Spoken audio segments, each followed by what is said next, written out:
जोंनि गामिनिफ्राय सानस्लाबनो हायैयाव सानै लाइमोन, सासेया जितुन्जय ब्रह्म आरो सासेया राखां ब्रह्म, बे सानैया UPPL थांदोंमोन। थांनायनि उनाव बिथांमोना दिनै जोंनि दिलखौ मोजां मोननानै जोंजों फैफिनबाय।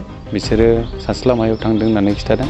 दिनैनिफ्राय बिसोरो जोंनि कर्मि जाफिनबाय आरो बिसोरखौ जों UPPL हिसाबै दिनै गोबाना लाबाय। दिनैनिफ्राय बिसोरो जोंजों थासिगोन आरो जोंजों खामानि मावसिगोन।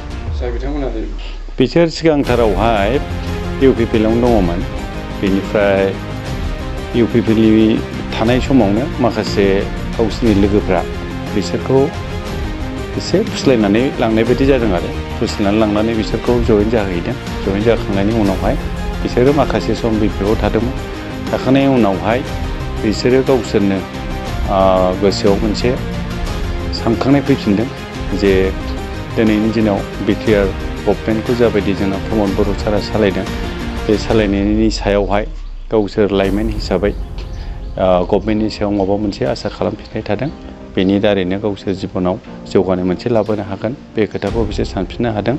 ओंखायनो बिसोरो दिनैहाय जोंजों फैफिनबाय आरो बिसोर जोंनिनो गामिनिनो। ओंखायनो खोब मोजां मोनदां जोंनि गामिनि दिनै थांनाय लाइमोनफ्रा दिनै जोंजोंनो जोंनि गामियाव फैफिनबाय।